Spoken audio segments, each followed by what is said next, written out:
Hi friends, welcome back to my channel. Friends ನೋಡಿ, ನಾನು ನಿಮಗೋಸ್ಕರ ಪರ್ಫೆಕ್ಟ್ ಡ್ರಿಂಕ್ ರೆಡಿ ಮಾಡ್ತಾ ಇದ್ದೇನೆ. ಈ ಡ್ರಿಂಕ್ ನೀವು ಕೂಡ ಟ್ರೈ ಮಾಡಿ, ತುಂಬ ಚಲೋ. ಸಮರ್ಸ್ ಟೈಮಲ್ಲಿ ಏನಿಲ್ಲ ಮಾಡೋದಕ್ಕೆ, ತುಂಬ ಸಿಂಪಲ್ ಮೆಥಡ್ ಇದೆ.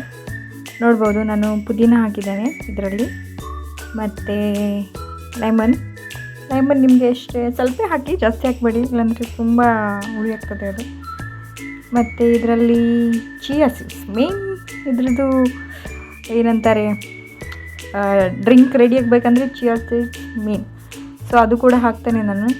ಅದು 1/2 ಸ್ಪೂನ್ ಹಾಕಿ, ಚಿಯಾ ಸೀಡ್ಸ್ ಕೂಡ ಚೆನ್ನಾಗಿ ಮಿಕ್ಸ್ ಮಾಡ್ಕೊಳ್ಳಿ. ಆಮೇಲೆ ಐಸ್ ಕೂಡ ಹಾಕಿ ಇದರಲ್ಲಿ. ನಿಮಗೆ ಐಸ್ ಬೇಕಾದರೆ ಹಾಕ್ಬೋದು, ಇಲ್ಲಾಂದರೆ ಸ್ಕಿಪ್ ಮಾಡ್ಬೋದು, ಪ್ರಾಬ್ಲಮ್ ಇಲ್ಲ.